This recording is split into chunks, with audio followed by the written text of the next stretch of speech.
خلي بالك لو انت اب وبتجوز بنتك اوعى تقع في المقلب ده، عشان لو وقعت فيه هتضيع كل حقوق بنتك اللي هتتكتب في القايمة. طب ايه الحاجة اللي ممكن تعملها وتضيع حقوق بنتك رغم ان هي مكتوبة في القايمة؟ تابع الفيديو معايا للاخر علشان تعرف كل التفاصيل.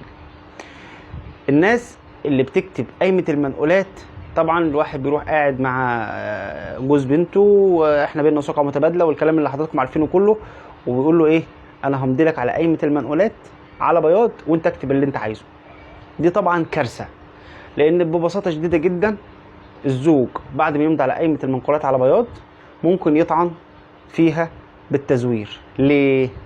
في الاول وفي الاخر قايمة المنقولات دي هي عبارة عن عقد عارية، يعني انت بتسلم جوز بنتك الحاجة دي على سبيل الامانة، زيها زي ايصال الامانة كده بالظبط، على سبيل الامانة. ولو قدر الله حصل طلاق ولا حاجة فانت بتطالبه بالحاجات اللي موجودة.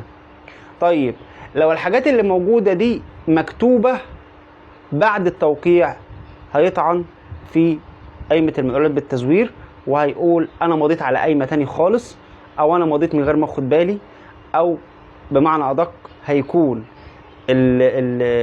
الصلب بتاع القايمة من حيث الحاجات اللي مكتوبة جواها بعد التوقيع، فمن حقه في الحالة دي ان هو يطعن بالتزوير على المحرر ده، وفي الحالة دي هياخد حكم. وفي الحالة دي طبعا حضرتك هتبقى خسرت كافة المنقولات الزوجية بتاعت بنت حضرتك.